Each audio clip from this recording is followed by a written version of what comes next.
미국 재무부가 중국을 환율 조작국으로 지정을 하면서 미중 관세 전쟁이 환율 전쟁으로 번질 거라는 우려가 전 세계 금융계를 강타하고 있습니다. 우리 금융시장 또한 혼란을 겪는 듯한 모습인데요. 네, 앞으로의 파장은 어떨까요? 오늘 김대호의 경제일기에서 이 문제를 집중 점검해 보겠습니다. 김대호 박사 나와 계십니다. 안녕하세요. 어서 오십시오. 네, 환율 조작국. 좀 오랜만에 들어보는 표현인데, 그러니까 말 그대로 어떤 의도를 가지고 어떤 한 나라가 환율을 조작했다. 뭐 이런 어떤 단어입니까? 어떤 뜻입니까? 그렇습니다. 중국이 시장 실세와는 관계가 없이 중국의 환율, 그러니까 런민비라고 그러죠.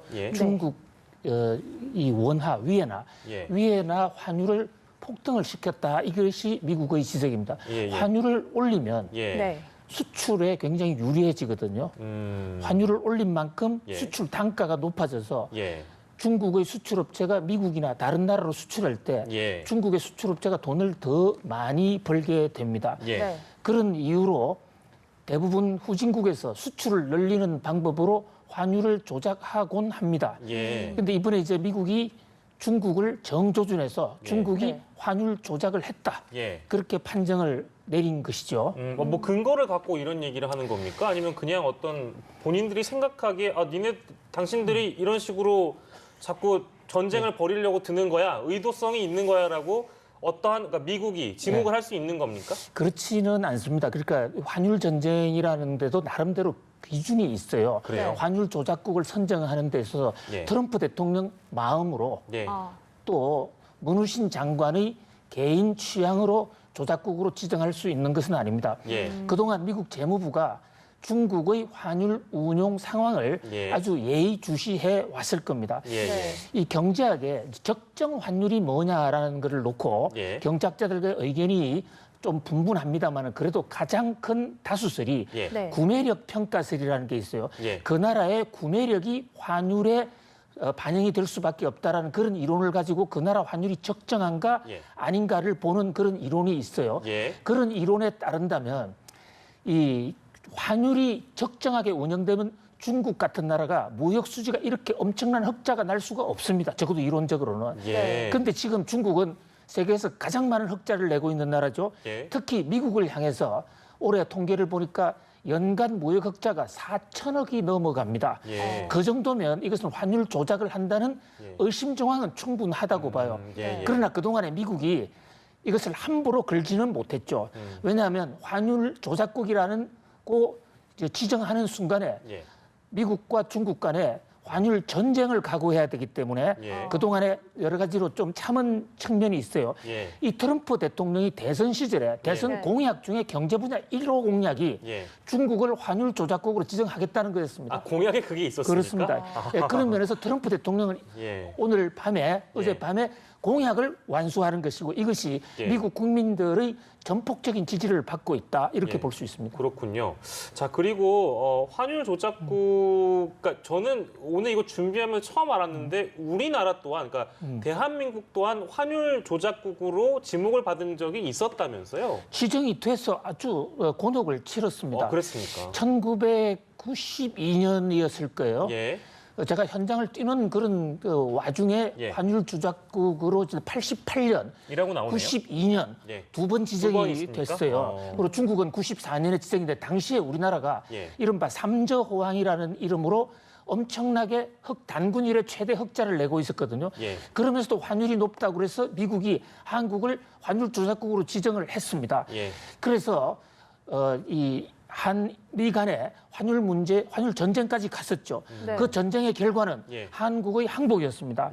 그래서 당시에 우리나라 환율을 25% 다시 평가 절상시켰어요.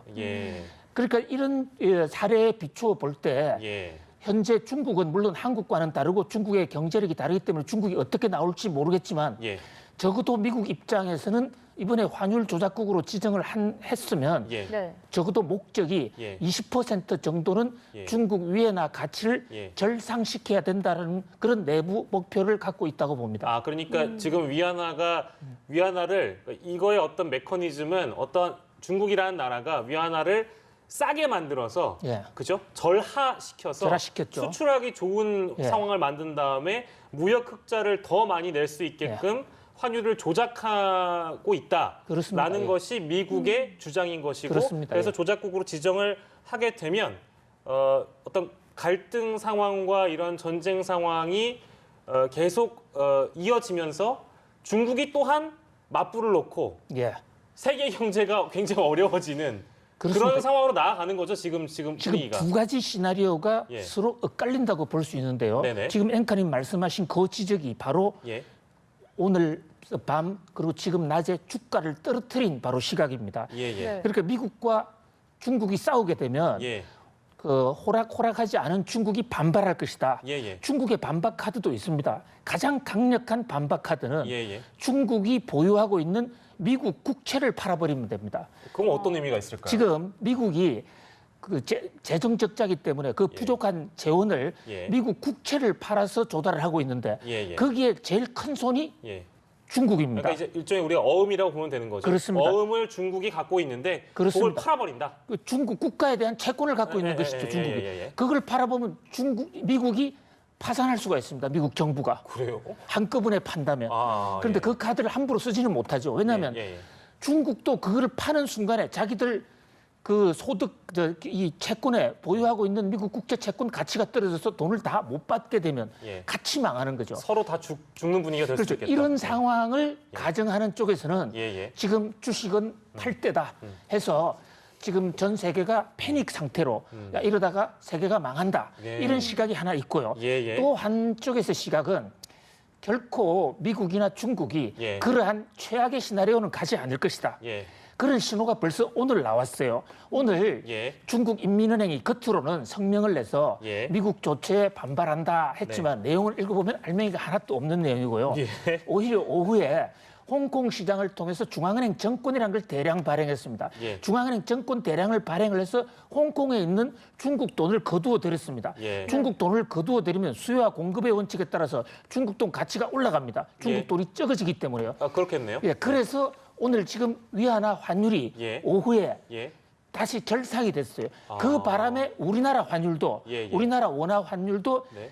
1,220원을 돌파해서 엄청나게 그 환율이 상승하다가 최근에 그랬죠. 오후 서너 시경에 다시 백해서 상당히 안정이 됐습니다. 그런 걸 볼 때 예. 중국이 겉으로는 큰 소리를 치지만 속으로는 예. 미국과 중국의 그 경제적인 그 금융적인 면에서 정면 충돌은 예. 하지 않으려는 예. 그런 어떤 현상이 보입니다. 그리고 실제로 예. 금융적인 측면에서 충돌을 하면 예. 현재 미국과 중국의 금융 파워에서는 1대 100 또는 1대 100 이상으로 중국이 약합니다. 그래요. 금융 전쟁에서는 예. 중국이 이길 가능성은 중국이 망할, 예. 같이 망한다는 생각을 갖지 않는 한은 예. 상당히 힘든 것으로 보입니다. 그러면 뭐 이러다가 어느 순간 출구 전략을 중국도 언젠간 마련하겠군요. 그렇습니다. 저는 이 사태가 지금 시장은 굉장히 놀랬죠. 예. 놀랬지만 중국이 같이 망하는 카드만 선택하지 않는다면 거기까지는 안 시장은 갈 빨리 것이군요. 안정적으로 갈 것으로 보이고요. 예. 그리고 지금 당장에 저 환율 주작국이 되면 예. 지금 미국과 중국이 협상을 벌여야 되거든요. 예. 협상을 벌이는 과정에서 중국의 그동안의 비리가 좀 드러나면서 중국 위안화 가치가 평가 절상이 좀 될 겁니다. 예. 그래 되면 한국 경제, 예. 세계 경제에 플러스되는 측면도 많이 있습니다. 어쨌든 이렇게 중국이 이번에 환율 조작국으로 지정이 되면서 아까 박사님께서도 말씀을 해주셨지만 우리 금융시장도 요동치지 않았습니까? 앞으로 증시에는 또 어떤 영향을 미치고 이게 얼마나 좀 지속이 될지도 궁금하네요. 그게 제일 걱정. 예, 그렇습니다. 예, 지금 우리나라 증시가 빠지는 가장 큰 이유는 일본의 화이트리스트 때문이 아니고요. 예. 네. 이게 지금 환율 때문이라고 제가 누차 말씀드리지 않았습니까? 예, 어제도 말씀하셨죠. 예, 우리나라 환율이 중국 환율과 좀 연동이 돼 있어요. 예. 이것이 제도적으로 연동이 돼 있는 것이 아니라 우리 예. 경제 구조가 그동안 예. 최근 한 20년 동안 중국 의존도가 너무 심해져서 예. 네. 우리나라 수출을 중국에 가장 많이 하지 않습니까? 예. 그럼 중국 환율은 올리는데 우리나라 환율을 올리지 않으면 예. 우리나라 제품 중국 수출이 안 돼서 한국 경제가 폭망할 수 있거든요. 예. 그래서 위안화 환율과 우리나라 원화 환율이 같이 가는 경향이 있는데 예. 중국이 최근에 환율을 올렸단 말이죠. 예. 그러니까 한국 환율이 올랐고 우리나라 환율이 오르면 외국인 우리나라 주식 투자자금이 빠져나갑니다. 예. 그런데 어젯밤에 환율 조작국으로 지정을 하니까 혹시 중국 시진핑 국가주석이 미국과 한판 붙어보겠다. 예. 그렇게 나오면 위안화를 대폭 절하시킬 수 있습니다. 예. 지금 바오 7이라고 했는데 7이 아니라 8, 9까지 올릴 수도 있어요. 그렇게 되면 우리나라 환율은 예. 1대 1,800, 2,000까지 갈 수도 있고 우리나라 주가가 폭망하는 예. 그런 상황이 올 수도 있습니다. 그런 거에 대한 걱정으로 지금 한국 시장에서 외국인들이 좀 빠져나갔는데 예. 그러나 그 반대의 시각대로 위안화가 안정이 된다면 위안화가 오히려 평가 절상이 된다면 예. 우리나라 경제 플러스가 될 수 있습니다. 그래서 이건 이 긍정적 효과와 부정적 효과가 동시에 지금 진행이 되고 있는 거예요. 예. 그래서 어느 쪽으로 갈지 이것은 결국은 미국 최고위층의 선택 또 중국 시진핑 국가주석의 선택에 달려 있는데 예. 제가 보건대는 예. 중국과 미국이 타협하는 쪽으로 물론 시간은 좀 걸리겠지만 예. 네. 그런 쪽에 이 방점을 찍고 싶습니다. 그렇군요. 아니 이게 뭐 우리 그 증시가 너무 지금 맥을 묻히고 있는 상황이라서 어제도 저희가 분석을 해봤습니다만 이렇게 그 미국과 중국 간의 갈등이 무역 전쟁에서 이제 이쪽으로 넘어오면서 너무 많이 이제 거의 폭락하다시피 하는 수준이라서 많은 분들이 걱정을 하시더라고요. 하지만 말씀하십시오. 짧게만 부탁드립니다. 그게 가장 큰 문제가 예. 우리나라 경제가 예. 너무 선진국 일변도로 예. 미국, 중국 외에는 제3시장을 안 뚫어놨단 말이죠. 예. 네. 그런데 공교롭게도 미국, 중국이 싸우니까 예. 싸울 때마다 우리가 출렁거리는 폭이 가장 큰 거예요. 그러니까요. 이번 기회에 미중 선진국 의존도도 좀 줄여야 될 것으로 보입니다. 예. 여러 가지로 우리가 이제 경제를 좀 들여다보는 이런 계기로 좀 눈이 많이 좀 생기는 것 같기도 합니다. 자, 오늘 시간은 여기서 마무리하도록 하겠습니다. 김대우 경제읽기 김대우 박사 함께했습니다. 고맙습니다. 고맙습니다.